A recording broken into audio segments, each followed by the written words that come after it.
Olá a todos que estão vendo esse vídeo, eu sou o Luan, eu vou falar um pouco da história do termo regressão. O termo surgiu em 1885, pelo inglês Francis Galton. Sua primeira aplicação foi na antropometria, que é o estudo matemático das medidas dos corpos humanos. Francis Galton ele fez um estudo onde mostrava que pais com altura mais baixa que a média tendem a ter filhos mais altos, e pais mais altos em relação à média tendem a ter filhos mais baixos. Isso mostrou que os humanos tendem a regredir à média. Vou falar um pouco agora sobre aprendizado supervisionado.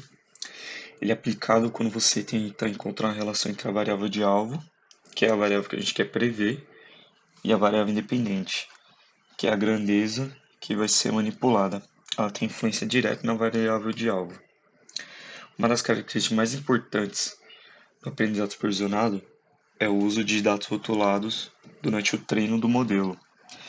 Esses dados rotulados precisam ser anotados com valores corretos e precisa também saber o resultado de saída. O algoritmo supervisionado ele aprende os padrões dos dados e cria uma função para gerar previsões. Uma função que ele gera é essa daqui, onde o y é a saída estimada com base na função, o f de x é a função que o algoritmo cria e o x é a variável independente, ou seja, os atributos. Vamos ver como funciona a regressão linear. Os modelos de regressão linear são relativamente simples. Eles fornecem uma fórmula matemática que é bem fácil de utilizar e bem fácil de entender. Com essa fórmula, podemos gerar previsões, podendo ser aplicadas em diversas áreas de estudo, tanto no meio empresarial, tanto no meio acadêmico. Na fórmula, o valor B0 sempre será constante, sem a influência de outro coeficiente. É chamado de coeficiente linear. Já o B1 é sempre multiplicado pelo ponto x, sendo alterado de acordo com este ponto. Dessa forma, é considerado o coeficiente angular. Temos aqui o exemplo da fórmula. O y é a variável dependente, o x a independente, o b0, que é o coeficiente que intercepta o meio o eixo x, e o b1, que é o coeficiente que define a inclinação da reta. Temos aqui um exemplo de uma regressão linear. Podemos chegar à conclusão que essa regressão é linear, óbvio, quando os acontecimentos observados desse gráfico indicam a dispersão, uma tendência de um formato de linha reta, como podemos ver aqui, e os dados observados logo acima dessa reta. Com esses resultados obtidos, a regressão linear visualiza as maiores tendências que as variáveis analisam e apresentam, como estão presentes aqui. A regressão consiste em modelar estatisticamente os valores que podemos observar.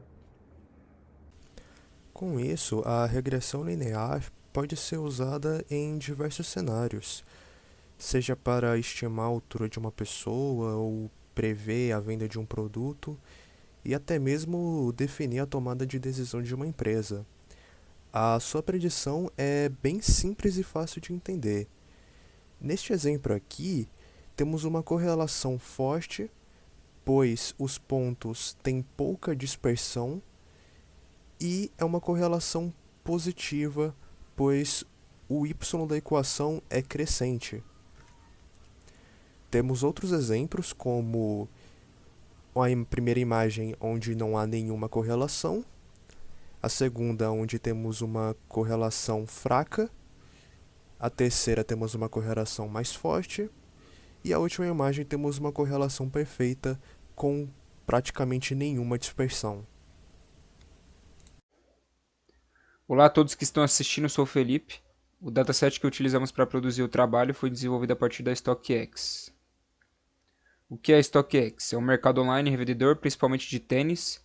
Existem comércios de outros produtos também na plataforma, mas o principal é tênis. Tem celular, tem console de videogame, enfim. Quando ela foi criada? Foi criada em 2016 por Dan Gilbert e Josh Luber. Em 2019, a empresa já contava com mais de 800 funcionários e sedes em diversos países. Atualmente continua em grande crescimento. Ela é semelhante ao mercado de ações. A StockX possui uma estrutura de precificação variável, então os valores dos tênis variam diariamente. E como que ela funciona? Basicamente, o usuário cadastra seu tênis, ele tem que ser novo. Esse tênis vai para uma das bases de autenticação da StockX, o produto é verificado. Caso original e novo, ele é relacionado no site da StockX. Caso vendido, o usuário recebe o valor da venda descontado das taxas de serviço da plataforma. Então, o nosso dataset é da StockX. Ele é um conjunto de vendas, mais ou menos umas 10 mil vendas de 50 modelos diferentes. Possui 8 colunas. Order Date, que é a data de venda do tênis. Brand, que é a marca. Sneaker Name é o nome do modelo. Sale Price, que é o preço da venda. Retail Price é o preço de lançamento. Release Date é a data de lançamento do tênis. Shoe Size é o tamanho do tênis. Buyer Region é a região do comprador. A partir dos atributos do dataset, tentaremos prever os valores de venda com o nosso algoritmo. Então, explicando a parte do código, iniciando pela parte de importação das bibliotecas, as bibliotecas padrão que a gente usa para fazer a análise de dados o Pandas, o NumPy, o Seaborn e o Matplotlib para apresentação de alguns gráficos. A primeira coisa que a gente faz para começar o tratamento é importando a base da StockX. Ela tá zipada, mas o Pandas ele lê se ele tiver como CSV, e dentro dela está um CSV com um separador. Aqui eu peço para mostrar as informações contidas, né, para mim poder ter uma visualização dos dados que eu vou tratar. Aí eu olho o tipo de dado do dataset, como eu sei que o treinamento de máquina não vai trabalhar em cima de dados do tipo object ou string, eu começo um tratamento para mudar esse tipo de dado. Aqui a primeira coisa que eu faço é tirar os cifrões que estão nos números que são referentes ao valor de venda, e depois eu transformo eles em int64 para eles darem números inteiros. Todos os números ali não são float, eles têm um valor fixo sem número quebrado, por isso que ele está virando inteiro.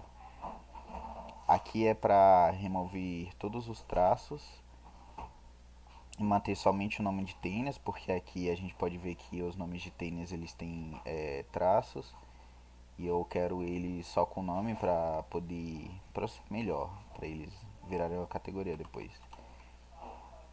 E aí eu uso o replace e o string, né? Eu pego todo o data frame de uma vez para poder retirar todo o arquivo. E aí eu olho os dados de novo e a gente já consegue ver uma transformação aqui no nome, no sneaker name, no sale price, no retail price, que eles viraram números e strings. Aí agora eu tenho que tratar essa data. A data aqui ela tá nesse formato, só que eu não quero esse formato e eu transformo ele em ano, mês e dia.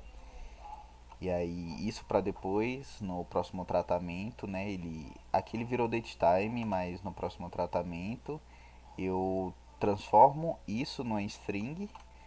Aí eu retiro os traços dessas strings, como tá aqui. E aí dessa string eu transformo ela em um número, para ele se transformar nesse formato, que fica mais fácil, né? Como eu não posso tratar dados não numéricos na regressão linear, aqui eu transformo em regressão linear, eu transformo em numérico para virar uma regressão linear, assim como ele vira como se fosse uma categoria. E aí nas partes onde tem string eu transformo ela no tipo de categoria para a gente poder futuramente transformar isso em um número para poder ser processado também pelo aprendizado de máquina. Agora, todos os números que não estavam tratados, eles se tornaram ou números ou categorias, tanto inteiro como float. E aqui é o resultado final do data frame. Agora eu tenho ele completamente tratado e de forma viável para eu poder fazer uma aprendizagem de máquina. Aqui, como eu disse ali no anterior, que eu ia transformar eles em códigos, para poder transformar eles em inteiros, para poder virar código e poder fazer, né, o treinamento de máquina. Aí eu faço aqui eu crio a correlação entre as variáveis numéricas e ele deu esse errinho aqui porque ainda tem, eu não tirei o que estava escrito como string ainda, porque eu vou tirar mais pra frente, mas pode ser dispensável. E aí aqui, né, no order price, no sale price, no retail price, todos eles agora que estavam como número, que estavam como string e como número e que não dava para ser utilizado no formato object para poder fazer o treinamento da regressão, agora estão em número e eles têm correlações. Aí eu já consigo ver. E aí, para ficar mais claro, eu faço um heatmap dele aqui para poder entender melhor qual é a correlação entre eles por meio de uma visualização gráfica. E aí eu parto para a parte de análise, que aí eu faço um histograma do gráfico e eu consigo ver diversas informações gerais aqui do dado, dos dados que eu tenho ali. Aí eu crio um gráfico das quantidades de tênis usando o Seaborn só para ter a utilização dele com os nomes do tênis e as quantidades. Aqui a gente já tinha feito uma análise de que a maioria que foi comprada é Adidas e não Nike, inclusive o Easy Boost, que é um tênis que tem um peso de hype muito forte lá fora. E aí aqui eu vou fazer a primeira visualização de médias para entender como é que tá os gráficos e se eles têm outliers. Aí aqui a gente pode ver que tem diversos outliers e aí eu faço box plot para poder identificar como é que tava essas três colunas, né? Que é sale price, retail price e o shoe size. O preço de venda, o preço inicial de venda e o tamanho do sapato.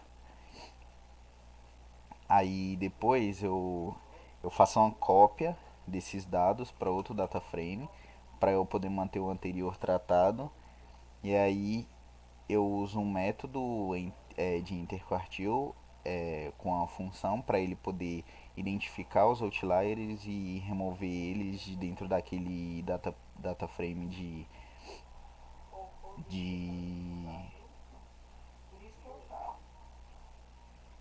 data frame cópia. E aí é que eu uso. É uma fórmula bem conhecida para remover data frame usando pandas. E aí no final, na realidade é um loop que vai rodar em cima daquele seu price, verificando o que tem lá. E aí eu uso a estratégia estatística de encontrar os interquartis. E aí eu troco, né, o que está no máximo, depois do máximo, né? Depois do limite ali das barreiras mínima e máxima e troco eles por formato NaN, né, que not a number, só para ele ficar nulo.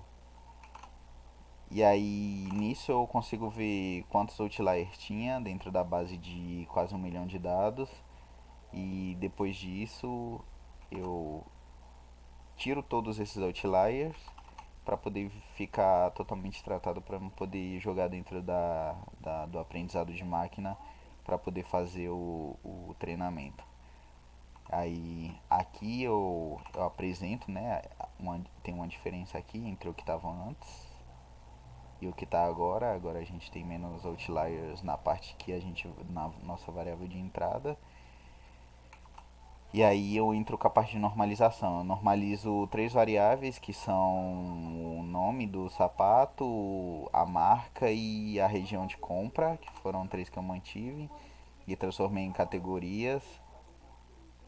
E aí eu começo a parte de separação de dados para poder fazer a entrada de dados no, no algoritmo de aprendizado. Eu pego o seu price como uma variável x de entrada e as outras como variáveis de treinamento, tirando as que estavam como string. E aí